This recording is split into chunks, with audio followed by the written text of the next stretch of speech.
Recebemos o deputado federal Ciro Gomes para falar sobre o cenário da política no Brasil e eu começo já perguntando, o senhor será candidato a presidente ou ao governo de São Paulo?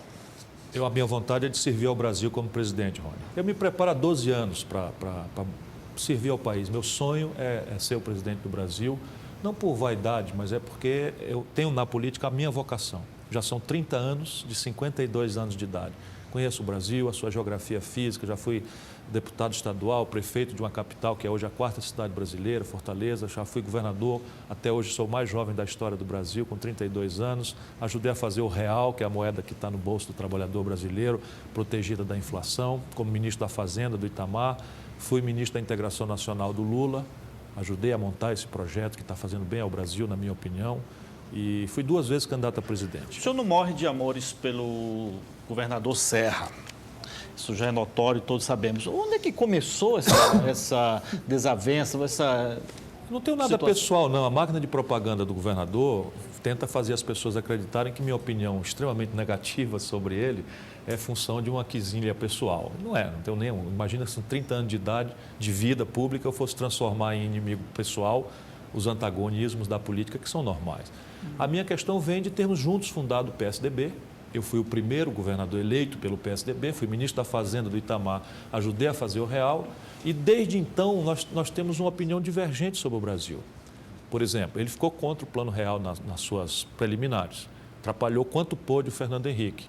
E a boa parte da nossa disputa vem porque eu ajudei o Fernando Henrique. Tem nada a ver com a cota que o senhor, por exemplo, lançou de 2% dos carros, por exemplo, depois veio o Fernando Henrique e tirou, se lembra da importação? Não, tem uma divergência grave, de como administrar o Brasil.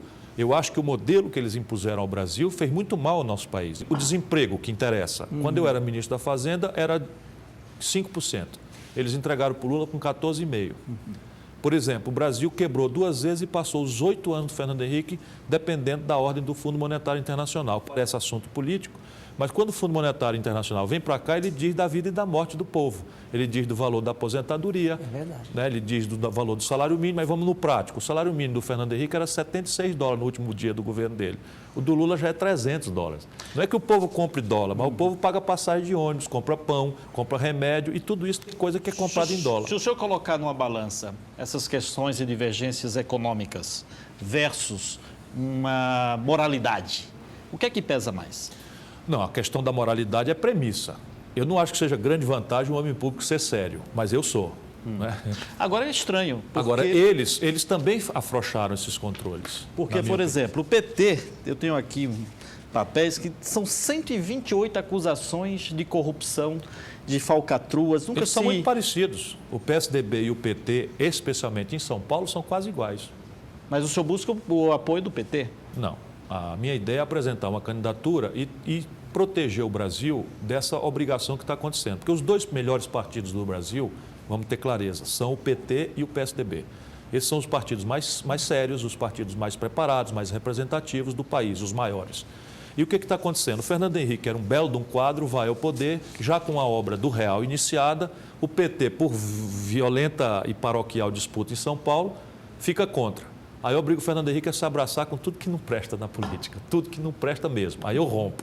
Passa a roda da história, o Lula vai ao poder, faz um governo que todo mundo pode criticar, mas o mundo inteiro está aplaudindo o Brasil.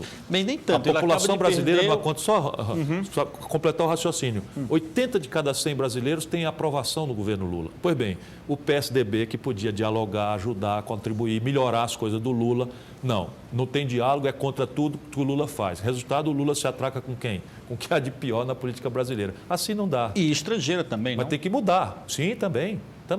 Ou o que o senhor acha dessa declaração do presidente Lula ao comparar os dissidentes, no caso de Cuba... Não foi intenção dele. Não foi intenção dele. O que ele disse, a tese básica é a seguinte: o Brasil adota uma política externa de não intervir nos assuntos domésticos de cada país. Vide Honduras? Vide qualquer lugar. Mas Honduras, o Brasil... Não, mas o Brasil não interviu. Ali foi o seguinte... Não, o Brasil não interviu. Em Honduras, o Zelaya, que foi deposto, o Zelaya... entrou na Embaixada Brasileira e, a partir daí, nós exercitamos outra linha geral da nossa política, que é o direito de asilo. Nós agasalhamos e estávamos ali defendendo a nossa própria barba. porque é a primeira vez em 21 anos de América Latina que tem um golpe de Estado. E veja, a direita brasileira nunca teve a menor preocupação com direitos humanos, nunca. Por exemplo, eu estava lembrando, ainda hoje numa entrevista na Folha, o Brasil, agindo corretamente, né, deu asilo ao Stroessner, um ditador sanguinário do Paraguai. Foi muito bom o Brasil ter feito isso, porque a partir daí, o Fernando Henrique, por exemplo, ajudou o Paraguai a reconstituir sua democracia. Desarmou um golpe de Estado pelo telefone. Isso é a tradição, é o papel de liderança do Brasil. Não é? Agora, aí você tem, eu não aprovo, por exemplo, prisão por crime político. Para mim é uma coisa enojante alguém ficar um dia na cadeia porque tem uma opinião. Ok? Então eu tenho grandes preocupações com o desdobramento de Cuba. Mas o que está acontecendo em Cuba? Vamos nos colocar para lá, eu conheço bem.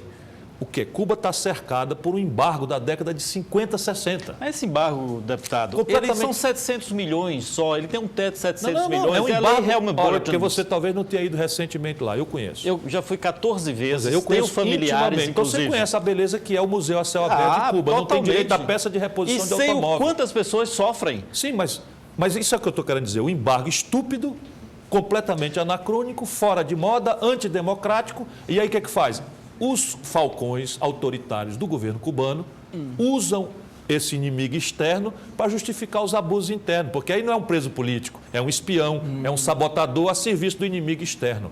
Manda acabar o bloqueio para ver se a democracia não volta em Cuba em 6 meses. Mas o bloqueio, volto a dizer, eles têm produtos específicos, Cuba compra dos Estados Unidos o que bem quiser. Meu irmão, não é assim não, viu? Desculpa. Você tem que pagar antes de sair do porto. Não, desculpa, eu conheço o ramo.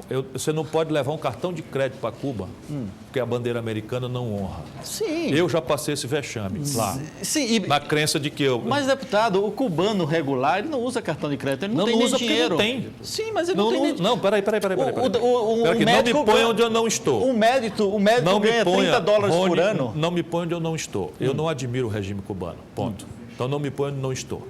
Agora, o que eu estou dizendo é qual é a posição do Brasil, do presidente Lula, que foi como começamos a conversar sobre isso, sobre Cuba. Nós achamos que Cuba tem que avançar quando puder, pelas suas próprias forças, a democracia, mas achamos que quem hoje impede concretamente Cuba de avançar é o intolerável, injusto, anacrônico embargo que os Estados Unidos faz a Cuba. Quem reatou a diplomacia com Cuba foi o Sarney.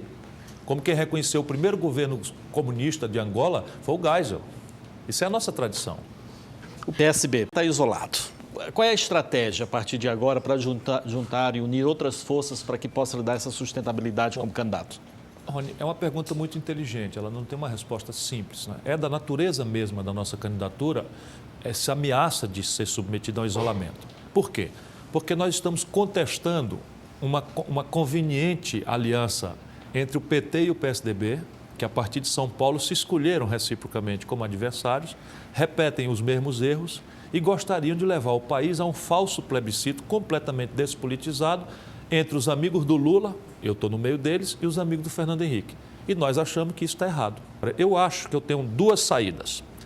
Não me aceito no impasse. Eu sinto a ameaça, sua visão é lúcida, eu humildemente reconheço para todo mundo, pago um preço por isso, mas de um lado eu ainda creio em superar o isolamento.